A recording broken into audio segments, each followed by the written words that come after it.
I was taught that most advice is projection. And now I think almost all communication is projection. Most of the people who sit in front of me and need career advice don't need advice. They just need a friend. It's someone who's been in the room and knows what's happening at the systems level say to them, it's not you. You're not broken. The system is broken. Laurie Ruettimann is a legendary writer, podcaster, executive coach, and keynote speaker. CNN named her one of America's top career advisors. Her LinkedIn learning courses have reached millions, and she's the author of Betting on You, a book about putting yourself first and taking back control of your career. She's built her following by saying the things most people in HR won't. Meg and I have adored Laurie for nearly 20 years. Today, we discuss the importance of financial freedom to invent a life you can actually control, why she thinks we pin on AI, a pain that's really about issues like childcare, housing, and a missing safety net, and the honest question of whether any of the work has been worth it. Stay for the thank you notes she wrote after putting her beloved cat down. It tells you everything about how she sees the people who keep showing up to do the work.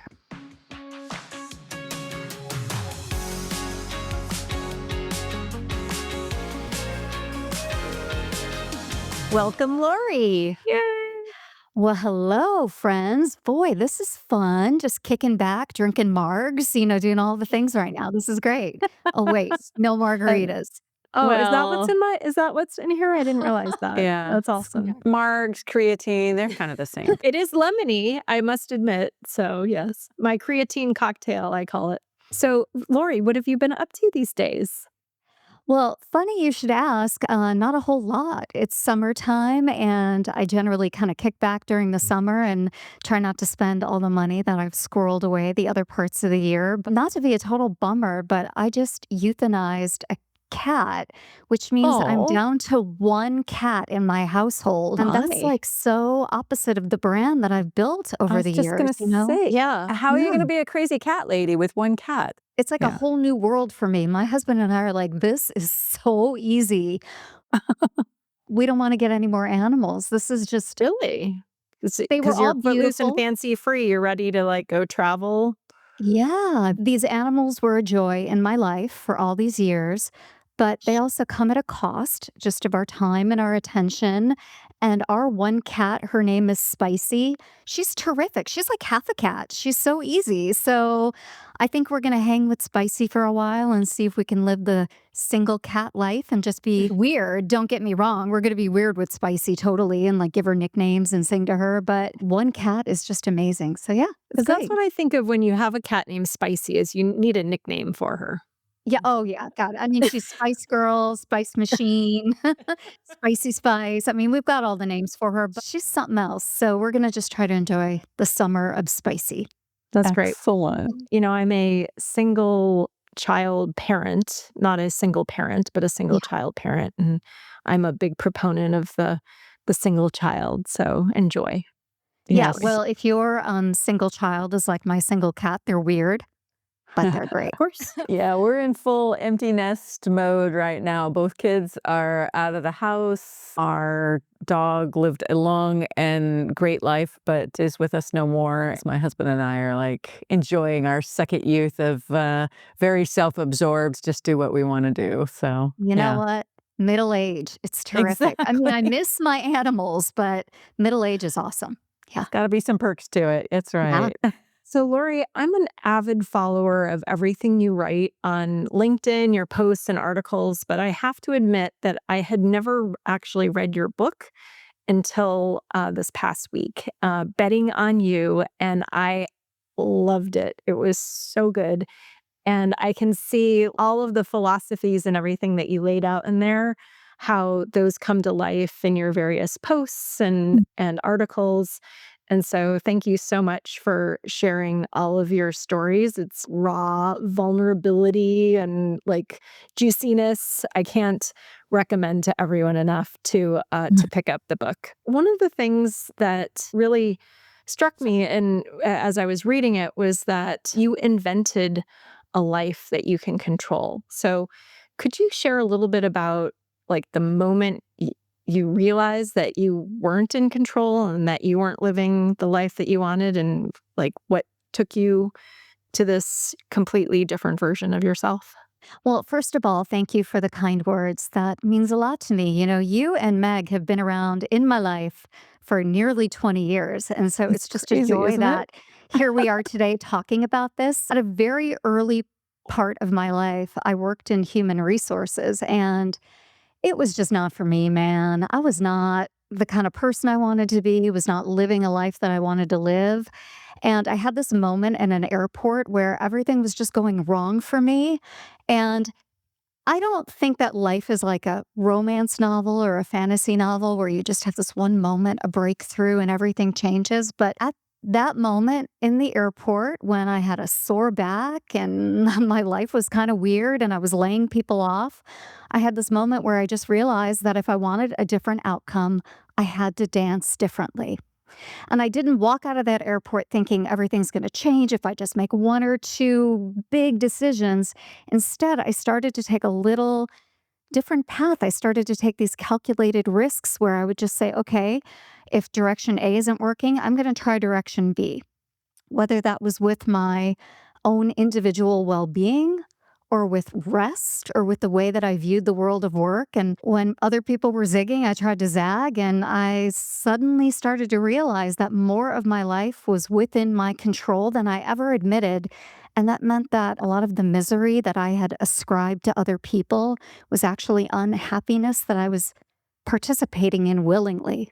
I just read Incorruptible, which is like a super interesting book about both long-term value creation and about having the sort of ethics and the purpose last longer than an individual lifespan. And there was a moment where he was talking about you can't be in traffic and not be traffic. And it really gets to the same thing you're saying, which is we're all part of the systems, and it's at this moment where we have to realize our own agency and the choices we make. Now, there are constraints. We don't all have the same privilege to control all the pieces. But to your broader point, I think starting from asking the question, how am I contributing to my own happiness or not happiness, my own dissatisfaction or satisfaction? What agency do I have is so smart. So yeah, that's a big one. I really had this moment at the airport where I thought, okay, if I just lost 20 pounds, things might be better. And if I just quit my job, things might be better. And then I started to kind of explore and investigate that pathway. And sure, life gets better when you invest in your own physical and mental well being. Life gets better when you do work in a job that you enjoy, but life also gets better when you get 8 hours of sleep. Life also gets better when you go to therapy or you start to tackle projects in your life that you've been ignoring. So it was about re engaging more with who I wanted to be and actually giving myself space to figure out who am I and what do I believe in that set the next path of my career for the next 25 years. So I worked at Pfizer in my late 20s and my early 30s, and I'm now 51 years old. And I've had many inflection points along the way where I thought I was doing great work. And then I kind of looked around and went, oh, nope, wait, I can pivot.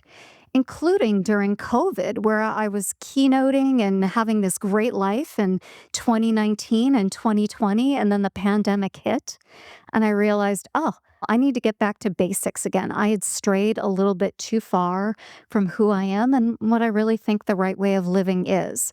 What do you mean? You were getting too fancy? There was this point where my book came out in 2021, and I thought, all right, I'm on top of the world. I have a major book deal. I just launched a book with a major publisher. And even though the world was shut down, I was keynoting, I was delivering great virtual book talks. And yet, at the end of that, I was so profoundly sad for the world and so hopeless and so lost. And I was on my couch at the end of some evenings drinking a bottle of champagne while having great success in my life. And it prompted me to explore, okay, what else is missing? Like, what else is gone? And I had no spiritual connection to anything. So I had a lot of other things dialed in, but I didn't really have a sense of purpose and a sense of being and a sense of belonging. And so I went back and started reading old classical texts like the Bhagavad Gita and the Old Testament, as Christians call it, and the Torah, and really found that there are these old classical stories about what it means to be a good person in the world. And I really reconnected spiritually to a lot of these old historic texts. And that I think really set the groundwork for what I feel now, which is just a connection with the universe and a sense of purpose like I've never felt before. I love that. I Yeah. love that. And I'm curious, like, as you were on this journey, and I'm guessing that you'd started to build towards it, what were the things that sort of sparked you to help you realize you were on the right path? Well, I talked about it, and that's something that I can't help but doing. And so when I would say, I'm lost, I'm confused, I don't know what to do, more and more people raised their hand and said, oh, I've been there or I felt this way. And here's my experience. I talk about in the book how I went to someone that I know deeply well in my old job. And I'm like, you are killing it. You're just doing all the right things. You're connected. You're getting promoted, yet you take your PTO. And he's like, yeah, but I'm a slacker. And he introduced me to the concept of doing less to doing more. People who say that they work 110%, number one, are full of it. And number two, are really only working 62%, but they're like caught up in emotional drama and enmeshment and connection. And he's like, I give my best 70 to 80%, and then I take my PTO. And it turns out just doing the bare minimum gets you by, and doing a little extra is actually the secret sauce, but avoiding burnout, avoiding emotional connection to things that are ultimately going to let you down. Boy, that's the secret to really succeeding in corporate America. So, just in having these honest conversations with people, I learned little tips, I learned little tricks, but I also learned that vulnerability pays dividends. Another point that you had made around that, which really resonated with me, is the concept of financial freedom, right? And for me, I know that once I realized that had reached financial freedom, I was able to have much better detachment to my work. I could still enjoy it. I still cared about the people. I still cared about the business. I still cared about the quality of the work. But in terms of feeling suffocated or feeling like having like a panic attack because everything is so important and you're just so wrapped around the axle about the outcomes, being able to have that bit of levity was so important. And I know you talked about this concept in the book as well, Lori. Someone telling you, well, you just need to budget, Lori. Yeah. Yeah, And they were and how saying that to us annoying back that in the was. day. How do you balance the giving advice and feedback to people how to get financially free, but not be obnoxious about, Telling them they can't have avocado toast yeah, because or a right. coffee, right? Well, I just want to be on record saying that before boomers were lecturing millennials and Gen Z, they were lecturing Gen X. And they were saying things to me like, why can't you stick to a budget? And if only you didn't dry clean your clothes, like crazy stuff like that. While also these boomers getting benefits like a car allowance and travel allowances and living in cities where they don't even pay the rent, right? They've got one home, but they're always in New York and it's paid for by the corporation. So that stuff doesn't fly with me. And just like when I was younger, today we have a real crisis around financial fragility.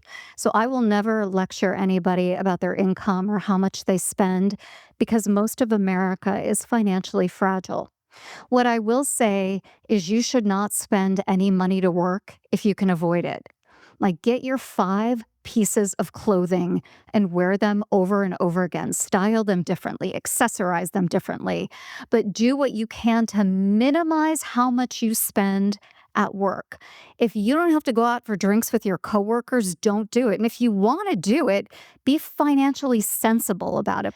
There are millions of ways that you should and you can cut corners when it comes to spending money on work. But I think many of us, and I know I did, get caught in the trap of having to spend money to look like we're successful. And I'm here to tell you no one notices but you. Now, there are biases that people have in the workforce against women and people of color. And yes, those are all very true. But if you can, be ruthlessly cheap where you can. So if you do have to spend money to accommodate for those biases, you have the money available. Work is a sucker's game and nobody comes out of it ahead unless you're part of the owner's class. So don't participate unless you absolutely have to. That's my advice. One of the things I love about you, Laurie, is that you have a real clarity of the systems of work and the power structures of work. But you also have a grounding in what does it mean for the people really doing the work. And I think a lot of times when people get to our level of experience, it's easy to forget what it's like to be early in your career or to be poor or to be just starting out or getting a lot of missed signals. And one of the things I love about you is not only how you stay grounded, but your perspective is truly focusing on making things better for others. Did this always come for you, or is this something that you cultivate to try to really remember what does it feel like to be in these different positions? I will say that the circumstances of my life growing up were not always the easiest. And I do not come from money. I do not come from generational wealth. And I'm not surrounded by people in my family who have access to capital, who have access to education, who have access to the things that I somehow stumbled my way into through oftentimes sheer luck and being fortunate. So it doesn't take a lot for me to look around my own world and remember what it's like to struggle to pay a cell phone bill, to struggle to pay a utility bill, because so many in my family still have that experience today. I'm also constantly reminded of factors like ageism, just because I'm 51 years old and I am now suffering from that in a weird place in my life. So I think if you're naturally empathetic, you can look around and you can feel this way. But I will also tell you, I read a ton. And I think the secret sauce to anybody being a smarter, better, more empathetic person in the world is to read and to read outside of your industry. I read about geopolitics. I know what's happening to the Uyghurs in China. I know what's happening in Sudan. I know what's happening to people on the ground in Venezuela through multiple perspectives and reporting. I read historical fiction. I read current fiction, right? I'm constantly trying to go out into the world and engage it a little bit differently. So it is true that I have my blind spots and I have my own biases, but I work really hard to overcome them. And I think that's just the challenge of being a good person in this world. So if that's what I do to try to have a perspective, to be able to talk to people and also to listen to their stories. I really think we need more of that. I'm also a reader, and I came across something recently that resonated with me. Obviously, so Amy and I both have kids that are in college, entering the workforce, and facing some of this real time, both themselves and their friends and people they went to school with. And one of the things that I read was that the advice that made sense for us when we were starting out in our jobs doesn't work today.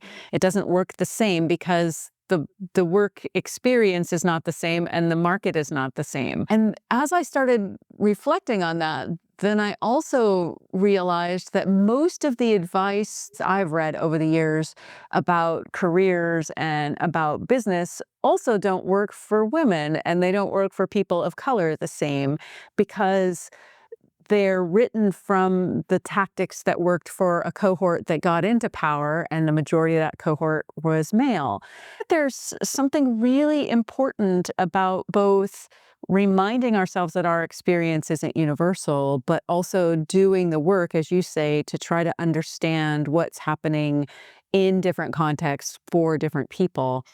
And I wonder if this is going to get harder for most of us as we start to see the sort of collapse of reporting and the acceleration of people getting just wanting the sound bites as opposed to wanting to do the work and to do the reading. What do you think is the trick to helping others see why that is a worthwhile investment?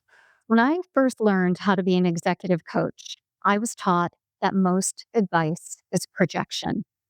And now I think almost all communication is projection. It's very rare when people listen and sit back and take a moment and respond to what's being communicated to us and actually engage and have a conversation. It's very rare, very rare.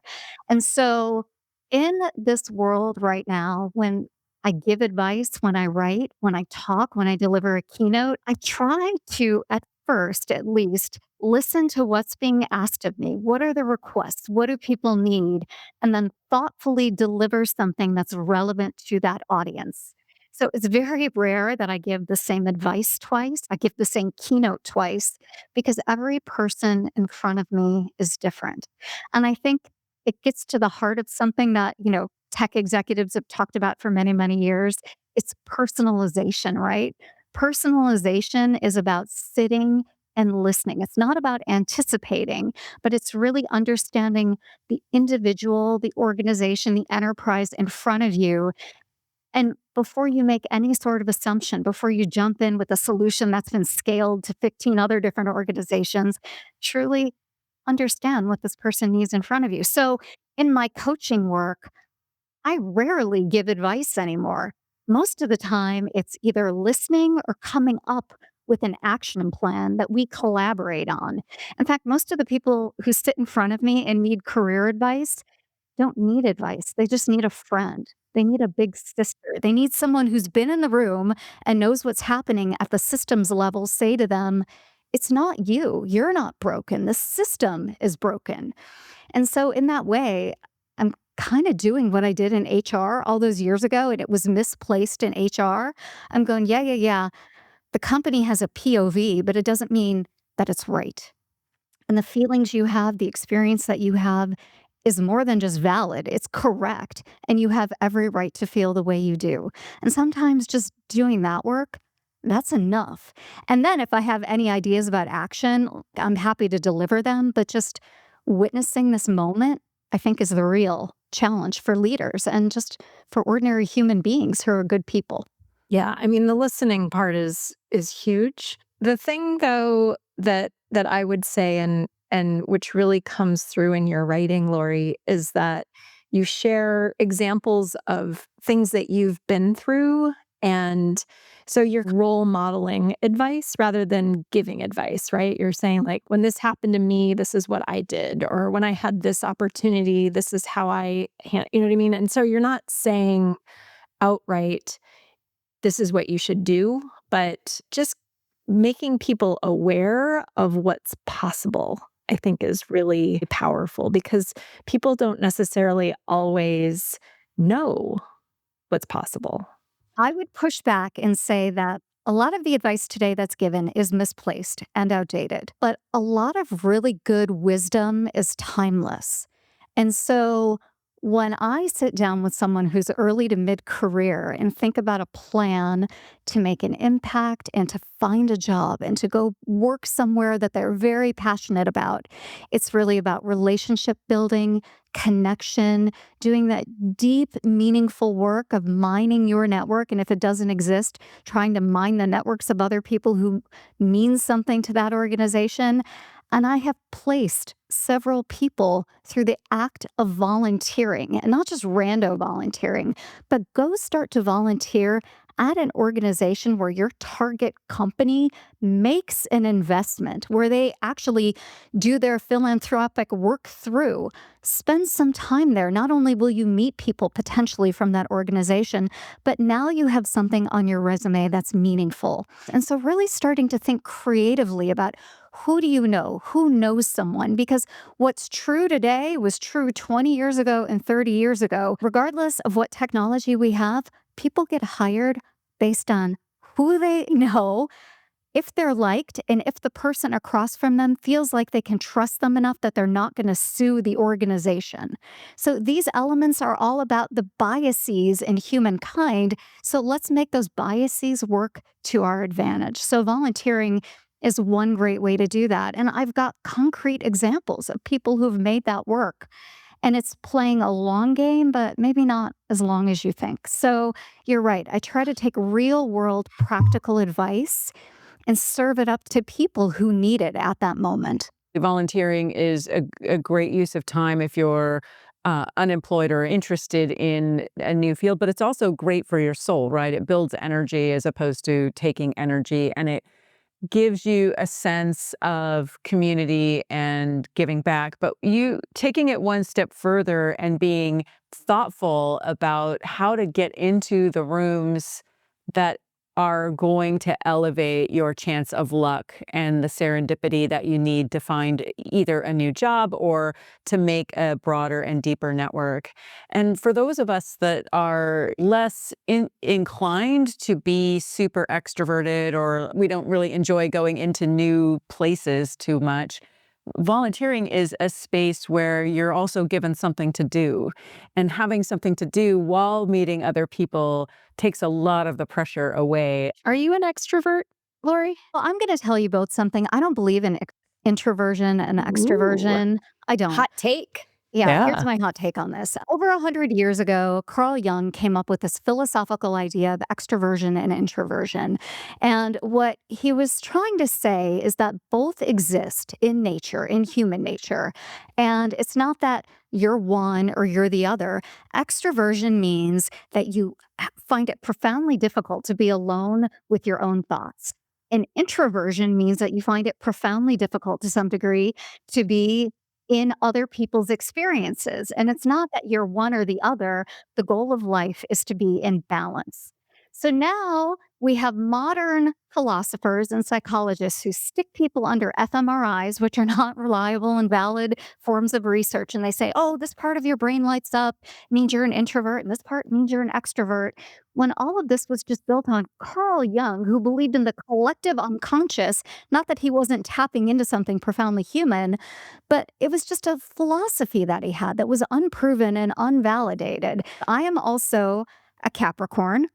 I am also in the Chinese astrological signs. I am a wood tiger. My Enneagram is 8. What does any of this mean, right? I think the goal of life is not to be one thing or the other, but the goal of life is to find balance. And so when people say I'm an introvert or I'm an extrovert, I'm like, good, but does it make you happy? Are you functioning at the level you want to function at? Because I will hear from people, I'm an extrovert. I can't possibly network. I'm like, who the hell loves to network? And if they love networking, it's because they're trying to be away from their own brain. It is really a profoundly unhelpful way to think about life. And I'm not buying into it. And I'm not going to let people push that on me. So am I an introvert? Am I an extrovert? Are you going to flip me the finger for my pardon me? question? No, I'm Sorry to go off on a F you, rant. Amy, No. and your stupid question. Yeah, no, I'm the one that No. flips the finger, Amy. No, no. I don't mean that All at right. all. I really love the idea, though, of people getting to know themselves greater, but not for the sake of just looking at their own belly button. I want them to look at themselves a little bit deeper and go, am I happy? Am I doing okay? Am I helpful? Am I productive in this world? Am I getting closer to my goals? When I die, am I going to be proud of the life that I lived, or am I going to regret not going to a networking event that could have introduced me to someone terrific like Amy or Meg or Laurie Ruettimann, who really didn't want to be there anyway, Yeah. but would have loved to have met you. So don't let these labels get in the way of living a big life. So speaking of giving the finger, just because that's a perfect segue. So way back when you left your nice paying benefit laden HR career and you became a blogger, amongst other things, you developed a brand of punk rock HR. And now, in addition to that, you've added kind of I tell the truth about work, which fits right in there. We are wondering a little bit about how do you develop a brand? How do you keep it going? And even more importantly, your brand is about being outspoken. And we know that you get a lot of haters and a lot of pushback on yourself, your ideas, all of these things. And we want to understand your strategies and like how you deal with that. Well, thank you for assuming that there was a strategy behind any of this and all of it. We just want to be like you, Laurie. Well, there's a fine line between poor and punk.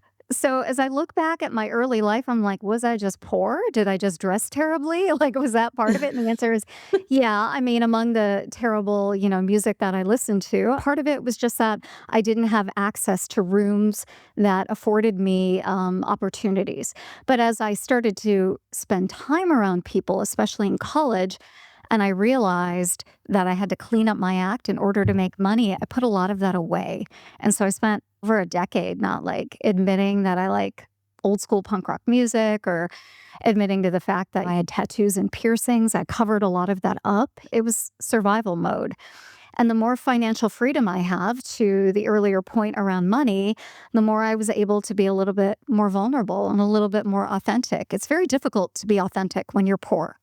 You mostly just have to pay your bills. And I had student loans to pay, and I was still early in my career, right? So the more financial freedom I got, the more I could just be myself, which is not a brand strategy. But in a world where so many people are looking to have a brand, I've kind of got the opposite of it, which gets dismissed a lot. Like, a lot of people will take one look at me and say, oh, what does she know? But I think I do best when I'm maybe misunderstood or underestimated. I can go into a room and speak eloquently about HR technologies. I know I can. I've done it for years. I can go into a room and speak about economic policy.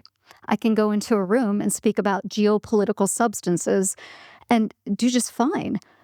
But for whatever reason, being early to social media and speaking my mind has sometimes worked against me. And in a lot of ways, I'm still dealing with that and thinking about that because there are moments where I walk into a room and someone's like, "That's who you are?" Yeah, okay. Okay, punk rock HR. And I don't know, it's kind of depressing. So in some ways, like, I'm really grateful for all the opportunities I've had to quote unquote build a brand.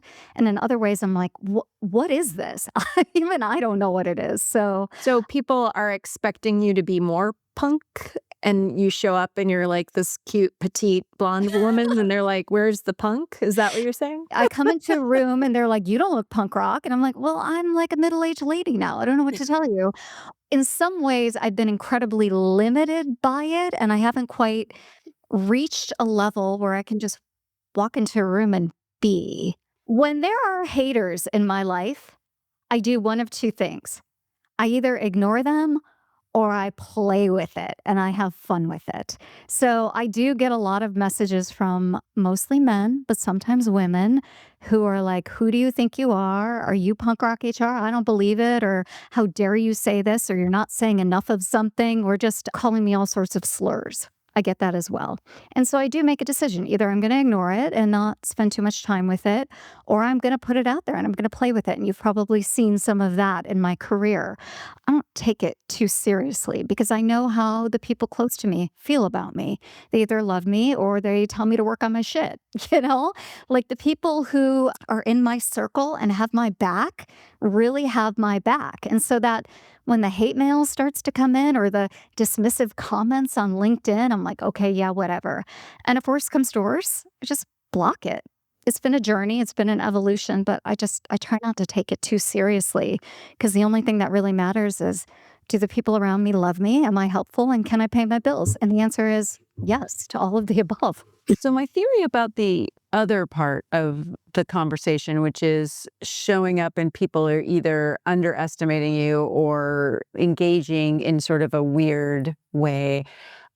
I just have a suspicion that this kind of behavior is as much about being awkward as it is about having a point of view. I think a lot of times people try to figure out how to make some sort of connection and it goes terribly awkward. The natural inclination to ask you something about the punk rock moniker is tied to that. One of the things that I've come to learn is oftentimes when I'm in a position of power in a technical role, people will start out trying to tell me how they got an engineering degree, but now do something else or know something technical. They feel like they have to have some point of connection or tension in that first interaction. And I just wonder if that happens for men. I really do, because it happens so awkwardly for women, whether you're in a position of power or you're in a position of service, like whatever it is. I feel like people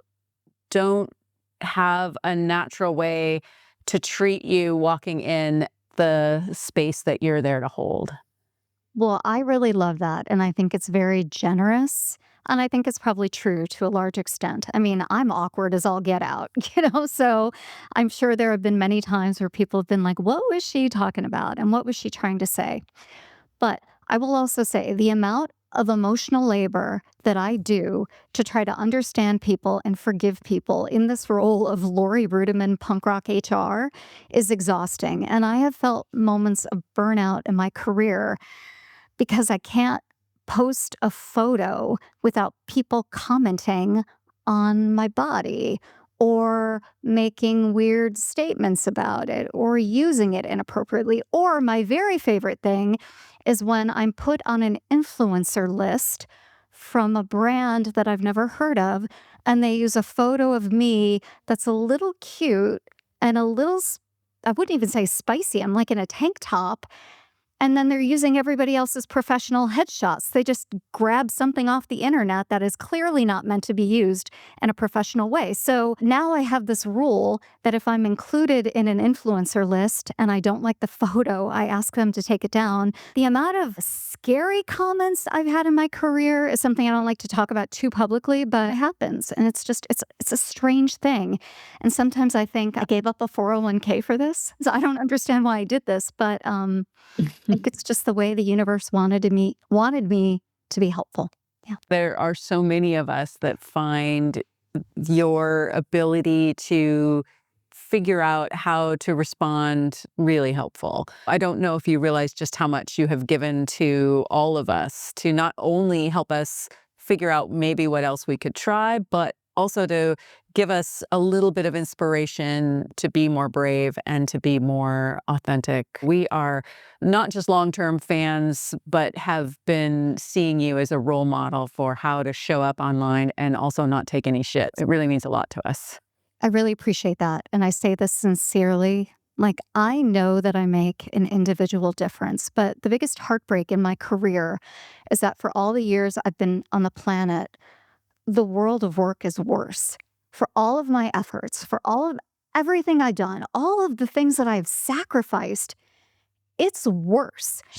Technology has not made it better. In fact, every time there's a new company trying to fix a problem, you can draw a line to how much worse it's going to be in 5 years, right? People are rethinking payroll, they're rethinking onboarding, they're rethinking offboarding, but they're not really rethinking what it means to work. And for all the really hard effort that I've put in to have these conversations, what people remember is that I have a lot of cats or I have tattoos. I just don't know how helpful overall I've been. And I can't say that I know it's worth it because I don't know that my work has been worth it. I'm going to cry if I'm being totally honest. So that's why it's really important for me to go live an interesting, happy life and volunteer and go on vacation and spend time with my friends and have hobbies and do crafts. Because if I just look at the total result of the work that I've done, I don't know that I've made a difference for anybody. Changing entire work systems is a lot. Yeah, I'm not going to do that. Okay. I know that. But I do think that you have made a big difference in workers' ability to have agency in their lives. And that is a big part of the system. I can't speak to everyone, but the people who read your work and listen to you and pay attention to what you're saying, they're getting a lot more agency and confidence to live their life better. And that is a huge impact, Laurie. Again, I respect it and I honor it, but if I identify too closely with it, Yeah. it'll still break my heart. My ultimate goal is to make sure that everybody can eat and they're housed and they're educated and they're living a well-rounded life. I want to make a difference. And in this world of work tech and HR tech, the systems are just stacked against anybody with a really good idea around rethinking the basic functionality of work because there's so much money already in, like rethinking payroll, rethinking the employee experience, rethinking what it means to just be a supervisor and a manager, that I know it's unrealistic for me to say, what about universal basic income and what about all these other things and really make a difference? But I need to try, but I feel like Sisyphus. And sometimes that grind is real for me. So, in that, I'm out there on LinkedIn telling people don't identify closely with your job because it'll break your heart. I know this to be true because it breaks my heart every single Right. goddamn You got day. to listen to yourself. That's right. I know, which is why I'm like, hey, when's our next vacation? Or let me run another marathon. I got to do something. Because if I only ever thought about how people are mistreated at work and actually how leaders in mistreating others, even if they don't know it, are causing suffering to themselves. Like if I thought about this, God, it would keep me up at night. It does keep me up at night, but I've got to get some sleep. So, just a quick note on the whole UBI thing. So, I don't know if you caught that. I mean, it's been many months now, but Amy Webb at South by Southwest, like the very end of her amazing presentation, she talked about digital dividends, and that seems to be getting a little bit of traction now. Is there hope here? What do you think, Glory? Well, there has to be hope because otherwise, what's the point, right? So the idea of digital dividends, taxing AI transactions, because the amount of wealth that's going to be created by AI more than accommodates a very slight, tiny tax on those transactions, or rethinking government programs, all of this kind of ebbs and flows. And it seems like we're in a period of time where people are actually open to rethinking this. But we were in a period of time during COVID where we were rethinking where we work, and now over half the Fortune 500 companies are mandating a return to office. So I don't know. I don't know. I mean, we're in a period of time where whether it's digital dividends or some sort of government payout might be okay, but where will we be in 5 years? I have no idea. But I'm still going to try to fight for this and I'm still going to try to be on the right side of history because what other choice do I have? I'm Sisyphus. I'm rolling the damn rock, right? But I'm not doing it alone. And I think that's like the thing that's so beautiful to me in middle age, like for all of like the existential ennui that I have, right? It's not just me. I volunteer at an organization called ITSA, which is really all about universal basic income, making sure that people have a dividend to live. And it's not just me at the helm of this. It's not even my idea, right? I work with beautiful people like Scott Santons and Conrad and like people on the board who are doing really, really amazing work to make this happen. And even if it doesn't happen, well, I got to spend time with really cool people who are just killing it and they're fun and they're interesting. So that's worthwhile too. So I know I had a moment of despair on your podcast, but I'm not usually that vulnerable, but I'm also having a lot of fun. So like it's cool. I'm a little bit of a fangirl of Anthropic, and I noticed that your very good friend Lars Schmidt is now at Anthropic. Is there hope that like Anthropic is going to be this incorruptible, actually redefining HR? Is there any hope? Come on, give me some more hope, Laurie. I don't know. Years ago, I got super excited on Microsoft and LinkedIn, right? And look at them now. They're just like any other company. So I don't know. Are they better than Palantir? Like what's the standard here? I don't know. Yeah. I do say that I like some of the things that come out of Anthropic more than I like out of some other organizations. But again, we're in a society. It's not even capitalism because we're in a society where owners are rewarded. So there's no fair market, there's no free market. If you've got capital and you're sitting at the top of a big pile of cash, you get to make some really big decisions for society. Do I hope that Dario does the right thing? Like, yeah, sure, okay. But he would have to fight tens of thousands of years of human programming to be the one guy, and his team would have to be the team that is different than all of human behavior leading up to this point. Do I think they can do it? Dario and Daniela, though. Yeah, Yes, that's right. Don't Dario and forget. Daniela, the team, the Yeah, yeah. co-team. But thank you for That's giving right. credit.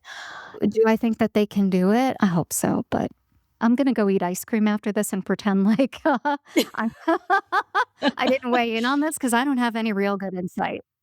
Speaking of sadness, Amy, so you give advice and support for people who have lost their job. And certainly that there's a lot of that that's happening in the world right now. But there's another interesting angle to that Meg and I have been exploring, and we want to get your thoughts on this. And it's not like actually losing the job. You might still be employed, but what you are expected to do has changed dramatically.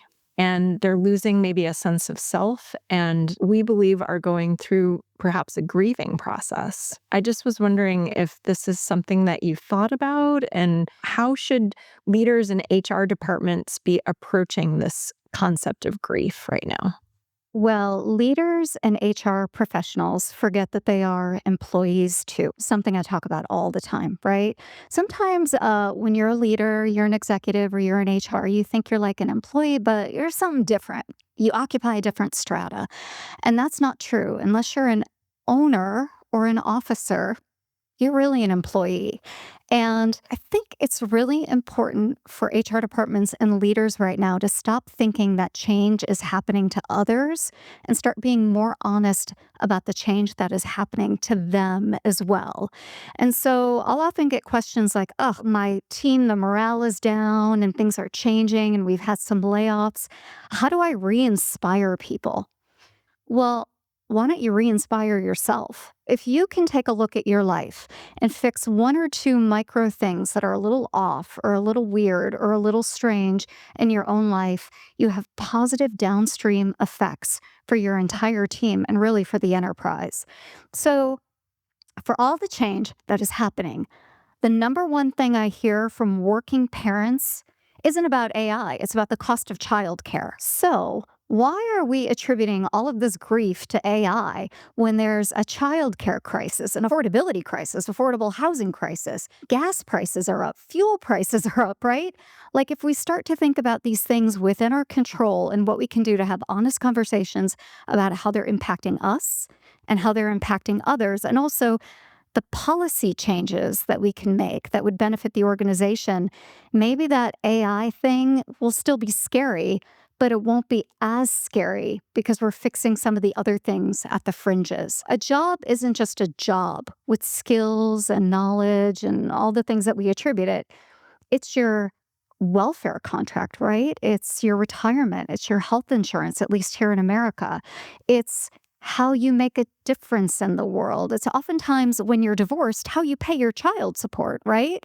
So there are all these things that make up a job. And if we can start fixing some of the things that are broken there, the AI concern doesn't always be this really big, huge, crazy concern. I don't know. What do you think about There that? was just a New York Times article about how the US was far more pessimistic about AI than the rest of the like economically advantaged countries. And it's because everything is so wrapped up in a job. And so when you are at risk of losing your job, you're losing everything. There's no social safety net.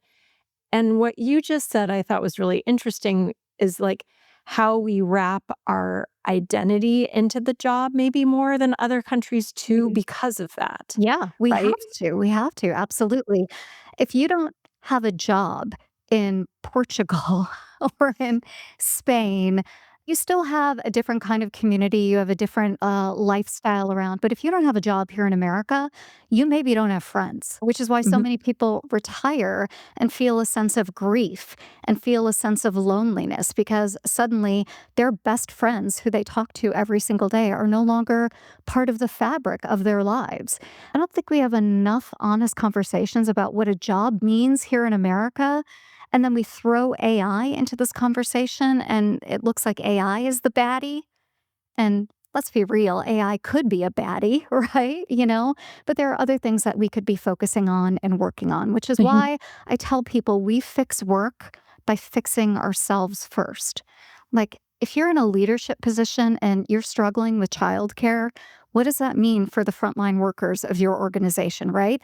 And there are policy changes that could be made, if you could develop your persuasive skills, if you could tell a different story, if you can commit to looking at data differently, to maybe shift the perspective of the organization to think about these things differently. So if you have affordable childcare problems at work, I think it's time to maybe take an executive communication class or really think about looking at data differently. There are things you can do in HR to start to make the case for change. Love that. Love that. Very empowering. To your broader point, it may not solve the entire problem, but it certainly will make a difference in places that there is some suffering that is very acute right now. We keep circling around this topic of work, identity, and meaning throughout this conversation. We've talked about it a lot of different ways, and there are a lot of reasons why so many people find so much meaning in work. I'm actually not entirely against it, because if you've done it right, you can solve really important problems for people and for society and do it in a way that just feels real good. And you're willing to put up with the administrative nonsense to get it done. So I just told you at the beginning of the conversation that I recently euthanized my cat, Roxy. And I sat down and wrote a note to every single vet and clinic that ever provided her services and said, "Thank you for investing in you. Thank you for coming to work when it was tough. Thank you for putting up with all the corporate shenanigans. My vet just was recently acquired by private equity. I know what they're going through. And yet they come to work every day and gave exceptional care to Roxy. And I don't know what else to do except say thank you and drop off donuts. But I recognize how extraordinarily difficult it is. But because they came to work, Roxy got an extra 6 months on her life." It's just amazing that people are willing to put up with what they do on a daily basis to do the work that needs to be done. And I think as long as I'm on this planet, I'm going to work really hard to lift that load and ease that load for them so that they never come to work. And the reason why they're in a crappy mood is because payroll didn't deliver on their paychecks, right? I'm going to work real hard to make sure that payroll works. I'm going to make sure that they don't get a terrible rating and they don't understand it, right? These are the little things that I can do so that they can be geniuses in veterinary care. It's the least I can do. So I don't know that that's my why, but that's part of what I do, and I'm okay doing it. Every episode, Laurie, we take a dilemma from a listener, and we were wondering if you would care to join us for this leadership corner. I would love it. It's Okay, what I'm awesome. excited the most about. So yeah, let's do it. So we're going to get real practical here. Okay, here is the question. I've been with my company for 6 years and have been promoted 4 times during that time. The company is restructuring and my role no longer exists. Should I accept a lesser role or push for a package? Well, I hate the binary choice. So I hate it. Why not do both? Why not say, I'm willing to be helpful for a certain period of time, but the terms and conditions of my employment changed, and I would also like a severance package. So be helpful, agree on an exit date, but it doesn't have to be in 90 days. It could be 6 months from now, right? Give yourself a little bit of a runway to find good and meaningful work and time it so that you can accept that next role when that package finally is delivered. So that's what I would do. That's what I would say. All of this is negotiable. So don't just think because you have 2 options, those are the only 2 options. Try to figure out a way to extend that lesser period. And you know what? In that lesser period, go make connections. Go try to learn something new. If there are educational benefits or a course that you can take or a certification you can get, go do that, but make that time worth it for both your employer, do it with dignity, but also for you.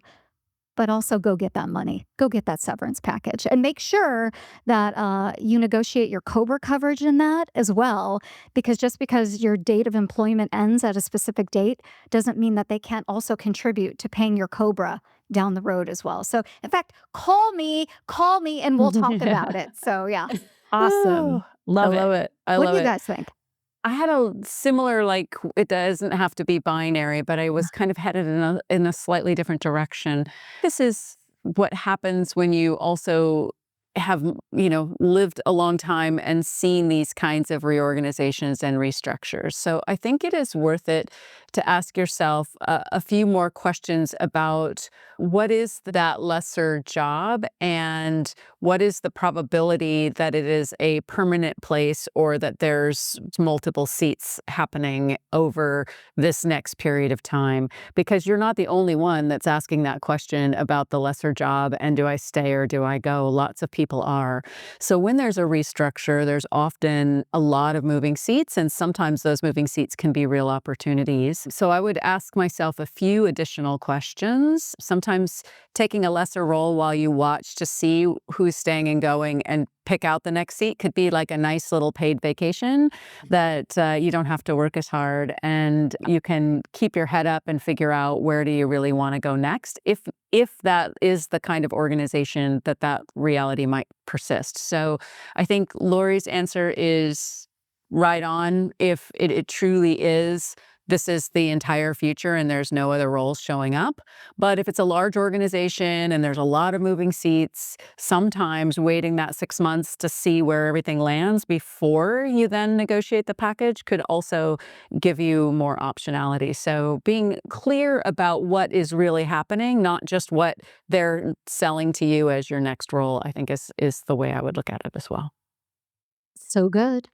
I was really kind of on team package, but probably with too short of a runway, especially in considering what you were saying, Laurie. I think that makes a lot of sense to really push for more runway and be able to sniff things out a little bit. But this particular person is mid-career, but still fairly early, right? I mean, they have a long-term career ahead of them. So for me, I would think it would be, oh, and this is projecting, right? To your point, it's worth a little bit of a risk, to Mhm. push yourself to go do something bigger, the next thing, right? And not like, I don't like the idea of accepting that I'm lesser just because that's what's available to me. I don't like how that would make me feel, and I wouldn't want that. I wouldn't want this person to feel that way. So for me, I would say it's going to be uncomfortable, it's going to be scary, it's going to be potentially less lucrative in the short term, but in the long term, you're going to overcome all of this and you're going to have more confidence and thrive as a result. Also wise and so well said. I think about Eleanor Roosevelt a lot, and she's got this one quote where she said, "Nobody can make you feel inferior without your consent." Yeah, that is so true. And I think about like all the rando jobs people have had in my family to like get stuff done, to make rent. And when someone says to me, I was a P5 manager and now they want me to be a P4 manager, I'm like, what? Like, okay, right? Like, what is a lesser job? Is it less of a title? Is it less money? Exactly what are we talking about here? So sometimes these delineations we make between roles and responsibilities are just, I mean, they're all made up anyway. So maybe we can find a way to not feel lesser while in a lesser job, at least for a period of time. And Amy, to your point, we want to be learning and growing because when we're learning and growing, we're really thriving. And that's the point of life. So make sure that if you are in that lesser role, you're pushing towards something else. So the other thing that I would add, my usual mantra of what's the worst that could happen. And I thought about this a little bit in your book. You talk about the pre-mortem. And this is kind of a version of that. But in particular, like I think it's really good to imagine the worst Yeah. and then move backward from assume that that's going to happen and then work backwards from there. And maybe that's a little too pessimistic, but I don't No. think it is because it's really not that bad. Once you realize, okay, well, what's the worst that can happen? I don't find a job for 2 years. And then the job that's offered to me is half the pay. How can I live that way? How can I survive? Work all the way through it Yeah. so that you know that even if you're in the worst possible nadir, that it's all going to be okay. That's one of my mantras. I love it. You mentioned earlier on that the advice today that we give to young folk may not apply, but I will tell you the concerns that middle-aged people have today were the concerns that middle-aged people had 20 years ago that I was listening to, and they're probably the concerns middle-aged people will have moving forward. Am I going to be homeless? Is my partner going to leave me? Can I provide for my kids? Is anybody going to go hungry? Can I make sure my dog can get their rabies vaccine, right? Like these are all very serious, important things, but human behavior and human concerns are pretty predictable. And so when someone says to me, I'm worried about being homeless, I'm like, when in your history have you ever let it get so bad? Most people, when facing long-term unemployment, don't let themselves go bankrupt. They will do what it takes to make sure that they find some work, meaningful or not, to get their kids into hockey pads. They will do it. I want to push back that if you're concerned about being homeless, let's work this out. And at what point with your finances will you have to take a job that pays 50%, right? Will you have to take a job that is absolutely not what you want to do? But up until that point, let's not freak out too much about it. Work on a plan to get you in the room with people who will like, know, and trust you. So I love worst case scenario planning. Thinking as long as we're planning and we're not just spiraling. And that's what the pre-mortem allows you to do. And if you do it, you improve your chance of success by over 30%. That's pretty good. Pretty good. Nice. All right. Now I have data behind my mantra. I love it. Thanks for validating me, Laurie. Of course, that's what I'm here to do. I'm here to tell you you're both smart and beautiful, and I admire you both, and I just want to be you when I grow up. And so thanks for doing it right. I love and admire the work that you've both done, both within enterprise and also in your and I'm going to use this word, in your thought leadership.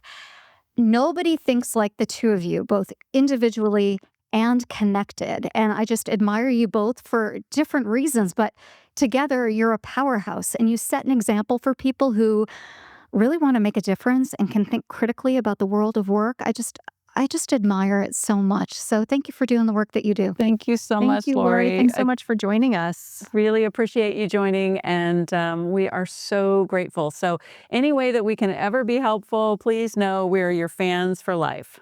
Meg, well, that was such a delight. We have been adoring Laurie for years, and she is kind of like our podcast role model, I would say. So it was just so great to have one of our idols on the show at last. What a joy. But also, did you notice, Amy, she was giving us like a live demonstration about how to be a good podcaster and how to summarize things and bring us back to the point. I was like, oh, we're supposed to come back to the point? I had no idea that was part of this. I thought we were supposed to move on to the next point. Oh, okay. Summarization. What a great idea. We should consider doing that. So once again, Laurie Ruettimann showing us the way. So much passion, so much care, and humanity, right? Like just really human, which obviously speaks to me as well. We're just so lucky to do this, Amy. Think about this. We are really lucky to be able to invite people on the show and have conversations we want to have. I don't know about you, but this gives me more joy than I expected it. A lot more work, but definitely more joy as well. So I guess like anything, it's part of the journey of discovery and learning, and I'm grateful to be on it with you. So thank you, Amy Wilson, for helping us get this podcast thing going. Thank you, Meg Bear, and happy birthday month. Yay! Yay, my birthday. All the good things are happening. So let's invent the future together, everyone. I believe in us. Let's make every day count.